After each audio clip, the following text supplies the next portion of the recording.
So in the movie Rocky, the eponymous character, a small-time boxer in Philadelphia of Italian descent, stumbles into a surprise opportunity when he's given the chance to box the world champion, Apollo Creed.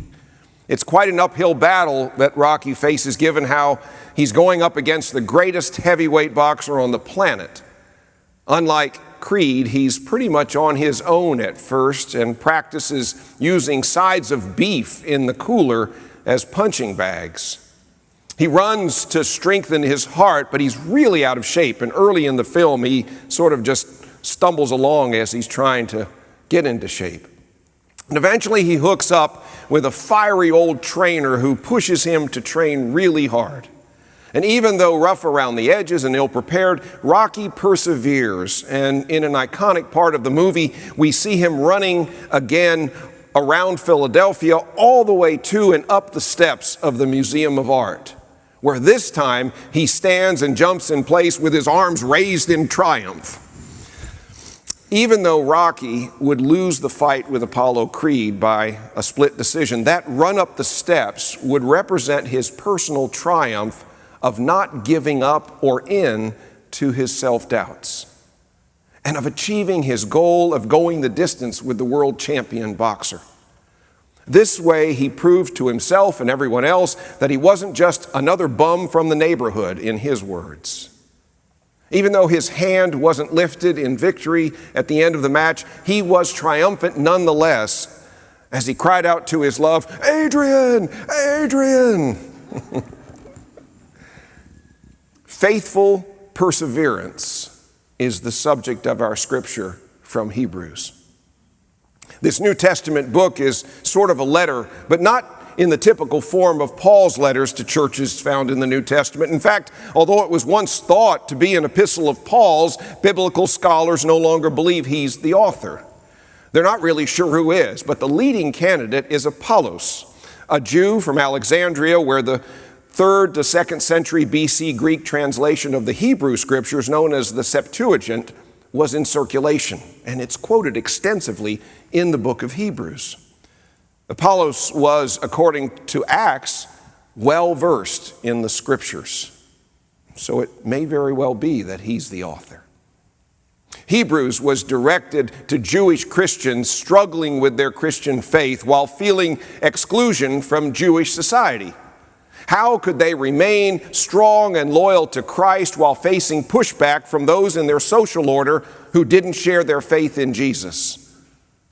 As one commentator says, they were discouraged and demoralized. Today's passage is intended to be a pick-me-up for them, but it can have the same benefit for us when we wrestle with the challenges of life we face that may cause us to question our faith too. It can also help us to see what really matters. You know, our faith can be a little rocky at times, can't it? Like the target audience of Hebrews, we may struggle now and then keeping our faith vibrant when we're surrounded by a society that seems increasingly distanced from Christian practice and principles. The United States is still, by the world's standards, a largely Christian society, but with each generation there is less and less dedication to the church. I read this week that among the youngest 3 generations, millennials and younger, about 2/3 of Christians don't worship in person or online even once a month. So they're defined as non-practicing Christians. 2/3 of the Christians now. We're not talking about the entire population. That's among the Christians. And I'm not picking on anybody, but if you're young and you're worshiping today, well, you get a gold star. And that sets you in the minority of your peers. It also means that you may be experiencing exactly some of what the 1st century Jewish Christians were in terms of disconnect from those around you. You may feel that stress right now in 2022. And we, worshipers of all ages, do too, because our society is not nearly as friendly toward Christians as it once was. It's not persecution like in other parts of the world, but it's not the same. Now, I want to add something. Too much melding of Christianity and culture is not such a good thing either, such as when intolerance toward other religions is the byproduct. or when the Bible is used to justify unjust laws or practices such as racism, as in the past. But aside from these negative extremes, I think it's safe to say that when Christianity's positive influence on our society wanes, we all suffer. And that does seem to be the case right now, judging by all of the violence and incivility toward one another. We certainly aren't influencing it to stop it enough. It's hard not to be discouraged in this environment. And if our faith is a little rocky for these reasons, then maybe we should look to Rocky for some insights.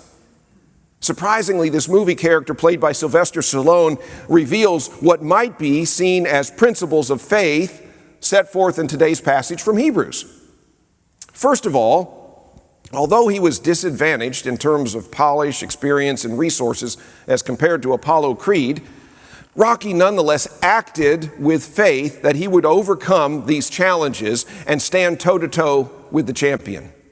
He didn't just dream of the possibility of prevailing, nor did he allow himself to be so discouraged that he quit before he got going. No, he acted with this belief. Chapter 11 of Hebrews is replete with examples from the Old Testament of persons whose faith in God was so strong in the face of great obstacles as to motivate them to act as well. We read the very end of that chapter in the beginning of chapter 12 today, but I encourage you to read the entire chapter for these kinds of stories from the Old Testament, from Abel to Noah to the patriarchs Abraham, Isaac, Jacob, and Joseph, and then on to Moses and various judges along with the prophets and martyrs. The author of Hebrews lists these leaders of the people of Israel who acted with faith in God in spite of the daunting challenges before them that must have been discouraging or at least concerning to them. Their faith in the Lord led them to act in obedience to God's call, God's plan, God's will. So what exactly is faith, we might ask ourselves? What is faith? The 11th chapter of Hebrews opens with the well-known definition: faith is being sure of what we hope for and certain of what we do not see. Faith is being sure of what we hope for and certain of what we do not see. Calling from that chapter, Fred Craddock adds some adjectives and other descriptive words to make the picture clearer. Faith is not just belief in God, he points out, but a matter of trust. A matter of trust. Faith hopes. It's tenacious and enduring, able to accept promises deferred. Faith is not coerced, and faith is courageous, he says. Faith is courageous. Nancy Missler tells a story from Germany in the mid-1930s when Hitler and the Nazis were rising in power, and as she tells it, a German pastor was abducted from his church. Imagine that. I'm saying those words from the pulpit in the church. Can you imagine a world in which that would happen? He was handcuffed, taken to prison, and immediately put into a 5-foot cell. 5-foot cell. Suspected of aiding Jews, there was no hearing, no trial for him, not even time to let his family know what had happened to him. For weeks, this gentle pastor asked the prison guard outside his cell door if he could use the phone at the end of the hall to call his wife and family and at least to let them know he was alive. The guard, however, was a contemptible man who hated anyone who had anything to do with Jews.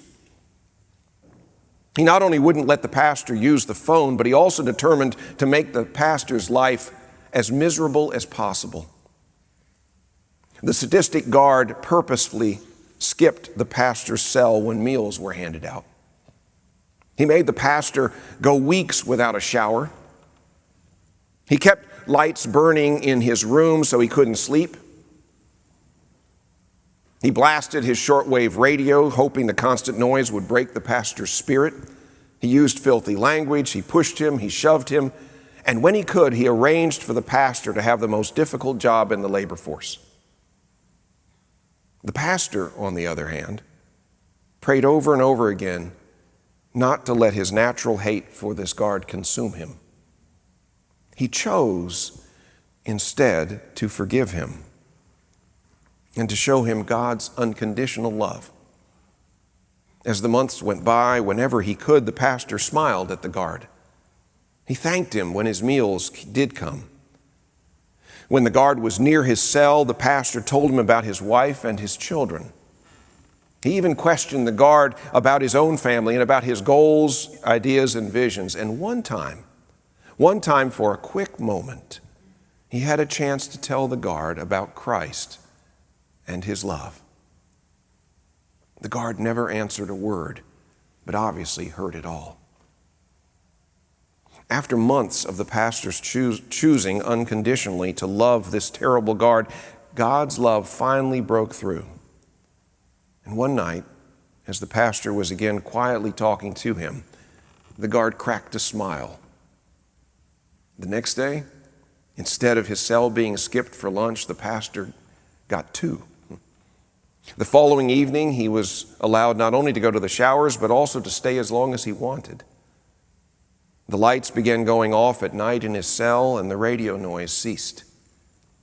Finally, one afternoon, the guard came into the pastor's cell and asked him for his home phone number, and he personally made the long-awaited call to the pastor's family.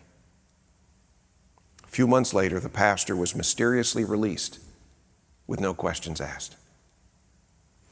That is faith. That is faith. Courageous faith. Persevering faith. With obstacles that likely would make almost anyone's faith a little rocky.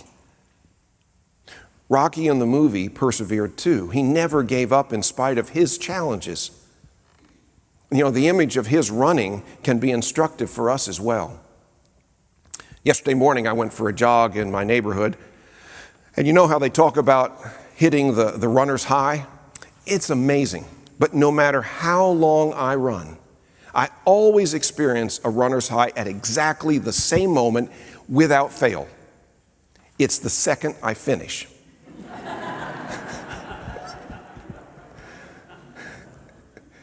You see, I jog, but not because I enjoy it, but because I believe it's good for my health. I love to hike on mountain trails. I love to ride my bike. I love to play tennis and other sports, but I don't enjoy running. So as I run, sometimes I'm tempted to stop and walk instead. But I fight that impulse because, aside from not wanting to feel like I've failed in my goal to run, it's more difficult to start running again once you've paused. It's easier just to keep going, to keep the heart pumping at that rhythm, to persevere. That's how it is with our faith journeys. There are times when we might want to stop and take a break, to pause from active engagement with Christ and the church. The danger is that it's much harder to start up again after we do. For many, COVID has been the big rock that blocked their running path when it comes to faith engagement. But really, COVID has merely accelerated trends that already existed. I mentioned earlier the decreasing frequency of worshiping habits of many Christians. That trend predated COVID. It's simply gotten worse with it. When Rocky runs through Philadelphia and up the steps of the art museum, he becomes a metaphor for what we need to do in our faith journeys. Maybe we don't run so much as walk, but the point is the same. We should not stop in our journey. We should not stop, even when the going gets tough, even when we're huffing and puffing with exhaustion, even when we're afraid of what lies ahead, even when we're confused about where we might be headed. We should persevere. And that brings us to one more lesson from Rocky. As you likely recall, the Rocky movie franchise was very popular, and quite a number of Rocky movies were made. In Rocky II, the running scene is repeated, but this time it's even more triumphant as Rocky is followed by a whole bunch of kids from the neighborhood, joyfully trailing behind him and cheering him on as he heads to the museum. The 12th chapter of Hebrews, which we heard read, says that since we are surrounded by so great a cloud of witnesses, let us run with perseverance the race that is set before us, looking to Jesus, the pioneer and perfecter of our faith. Let me repeat that. Since we are surrounded by so great a cloud of witnesses, let us run with perseverance the race that is set before us, looking to Jesus, the pioneer and perfecter of our faith. You see, Jesus is the pioneer of our faith in that he's the one who has founded it, who leads us on our journey of faith into new territory, the one whom we should follow. Jesus is also the perfecter of our faith, which means that he sets things right and thus makes it possible that others, that we can enjoy what he experiences, communion with God. We reach this pinnacle by running with perseverance the race that is set before us, looking to Jesus. That's the image I see in the triumphal running scene in Rocky II. Using our imagination with respect, Rocky in that scene represents Jesus as all of the children from his neighborhood, that would be you and me, his children from the church neighborhood, run with perseverance after him, looking to him, following him. Jesus makes the way, Jesus is the way, and we are to follow as disciple runners. Rocky had the rematch fight with Apollo Creed still ahead of him when he ran up those stairs followed by the children. It wouldn't be easy or without great pain and sacrifice, but they were all joyous because they knew the ultimate income. Rocky was going to win. They had faith in that in spite of the challenges that lay ahead. Jesus, Hebrews tells us, endured the cross because of the joy that was set before him. Jesus was victorious over sin and death through the cross and now is seated at the right hand of the throne of God. The celebration of the children dancing joyfully around Rocky in the movie. And in the scene, he's not on the steps alone in Rocky II. All the kids come up behind him and they're all surrounding him and jumping up and down with him, celebrating. That's how we should be celebrating with Jesus over his victory, which has become ours because he is the pioneer and perfecter of our faith. We're to follow him, look to him. And in our case, maybe more so, we should be joyous because Jesus' victory has already been obtained. We know how it ends. And so no matter what challenges we may experience, Hebrews encourages us to persevere, to endure faithfully as Jesus did. Doing so can give us peace in the midst of tumult, hope when we feel lost, joy where worry would otherwise dominate. These blessings are ours when we run with perseverance after Jesus. Amen.